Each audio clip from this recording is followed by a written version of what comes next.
स्वागत है। किसी भी एग्ज़ाम में ज़्यादा स्कोर पाने के लिए सिर्फ़ और सिर्फ पढ़ना ही काफ़ी नहीं होता, बल्कि उसकी जगह बहुत सारे सिचुएशन होती हैं। और सबसे बड़ी सिचुएशन आपका एग्ज़ाम हॉल में जो आप पेपर देते हैं। अगर ज़्यादा पढ़कर सिलेक्शन होता तो शायद सभी सेलेक्ट हो जाते हैं। आप एग्ज़ाम हॉल में क्या कर रहे हैं, कुछ विशेष बातों पर आपको एग्ज़ाम देते समय ध्यान देना चाहिए। आज हम उन्हीं के विषय में बात करेंगे, तो प्लीज़ वीडियो पूरा देखिएगा।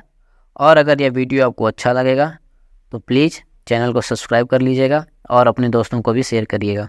सबसे पहले हम बात करते हैं एग्ज़ाम हॉल में आत्मविश्वास की।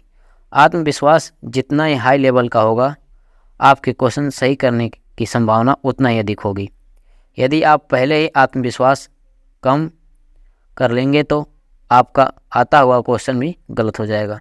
और यदि एक क्वेश्चन आता हुआ भी गलत हो गया तो आपको कितना पीछे ले जाएगा आप इसका अंदाज़ा भी नहीं लगा सकते। इसका दर्द कितना होता है शायद उनको पता होगा जिनका कभी कभी पॉइंट 1 से सिलेक्शन नहीं हो पाता है।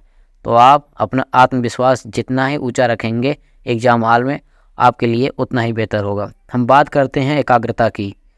तो एग्ज़ाम हॉल में एकाग्रता जितना ही अधिक होगा, क्वेश्चन गलत करने की संभावना आपकी उतना ही कम होगी। अगर हमारी एकाग्रता थोड़ी भी देर के लिए, क्षण भर के लिए भी अगर आप भंग हो जाएगी, तो अगर हमें ऑप्शन बी टिक करना रहता है और एकाग्रता थोड़ी सी भी इधर उधर हुई तो ऑप्शन सी पे क्लिक हो जाता है और हमारा क्वेश्चन क्या होता है, परिणाम स्वरूप गलत हो जाता है। और एक क्वेश्चन गलत हो जाने से कितना हानि होता है यह तो आप समझ ही रहे होंगे। अगर यह वीडियो आपको अच्छा लग रहा हो तो प्लीज़ लाइक कर दीजिए और दोस्तों को भी शेयर करिए। अब हम बात करते हैं अभ्यास की। अभ्यास जितना अधिक से अधिक होगा, सफलता मिलने के चांस उतना ही अधिक होता है।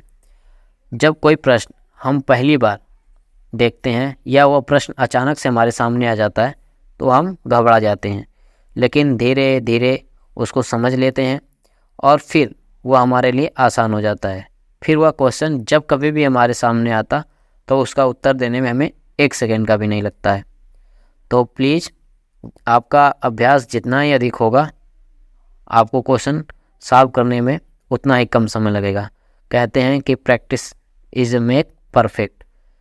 बात करते हैं महाभारत के युद्ध में अर्जुन को इतना अभ्यास हो गया था कि पलक झपकते देर नहीं लगती थी और उनका जो बाण था वो तरकस से निकलकर उनके धनुष की प्रत्यंचा पर चढ़ जाती थी। तो उन्होंने अपने आप को इतना ज़्यादा अभ्यास कर लिया था कि वो अपने कामों में सबसे अग्रणी माने जाते थे। इसीलिए आपका अभ्यास ही आपकी सफलता की कुंजी है। ये 3 चीज़ें, आत्मविश्वास, एकाग्रता और अभ्यास, जितना ही अच्छा होगा आपका एग्ज़ाम उतना ही बेस्ट होगा।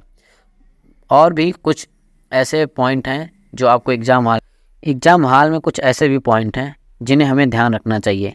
सबसे पहला है हमारा व्यू पॉइंट। हमारा व्यू पॉइंट जितना ही अच्छा होगा हमारे लिए उतना ही बेहतर होगा। तो अपना व्यू पॉइंट, एग्ज़ाम हॉल में कोई भी क्वेश्चन देख रहे हैं तो उसका की पॉइंट, व्यू पॉइंट का मतलब होता है कि उस क्वेश्चन का की पॉइंट, वो क्वेश्चन कहना क्या चाह रहा है, पूछना क्या चाह रहा है। तो आप उसको जितना ही बेहतर ढंग से देखेंगे, अपना व्यू पॉइंट, अपने देखने की नज़रिया जितना ही अच्छा रहेगा, आपको सॉल्व करने में उतना ही मदद मिलेगी। दूसरा सबसे महत्वपूर्ण बात है आपका एलिमिनेशन मेथड। आप क्वेश्चन को कैसे एलिमिनेट कर पाते हैं, वो सबसे बड़ी बात है। अगर आपको कोई भी, जैसे पहला क्वेश्चन है, अगर आपको पता है कि इसका बी और सी ऑप्शन नहीं है, सही नहीं है, तो बचा ऑप्शन ए और डी। अब ए और डी में से कौन सा होगा उसको हम एक दूसरे से मैच करा करके, अगर मैच वाला क्वेश्चन है तो यही होता है एलिमिनेशन मेथड। आप उसको एलिमिनेट करके देख सकते हैं। तीसरा सबसे बड़ी चीज़ है टाइम मैनेजमेंट। अगर आपके पास टाइम मैनेजमेंट का अच्छा अनुभव है तो आप आराम से हर क्वेश्चन को एक निश्चित समय दे करके आराम से उसको सॉल्व कर सकते हैं। जो आसान क्वेश्चन होता है उसको पहले करना चाहिए, फिर जो उससे थोड़ा सा कठिन हो उसको बाद करना चाहिए, और जो सबसे कठिन हो उसको अंत में करना चाहिए। अगर माइनस मार्किंग है तो आप इसको विशेष तौर पे ध्यान रखना पड़ेगा कि जो भी आसान क्वेश्चन हो पहले उसको कर लीजिए, और जो थोड़ा कठिन हो उसको देख लीजिए। अगर आ रहा हो तो करिए और नहीं आ रहा हो तो उसको छोड़ देना ही बेस्ट होता है। अंत में यही कहना चाहूँगा कि आप लोगों को बेस्ट ऑफ लक, बढ़िया से एग्ज़ाम दीजिएगा। और अगर यह वीडियो अच्छा लगा हो तो प्लीज़ चैनल को सब्सक्राइब कर लीजिएगा और अपने दोस्तों को भी शेयर करिएगा ताकि ज़्यादा से ज़्यादा लोगों की सहायता हो सके। आपने वीडियो देखा पूरा, इसलिए आपका बहुत बहुत धन्यवाद।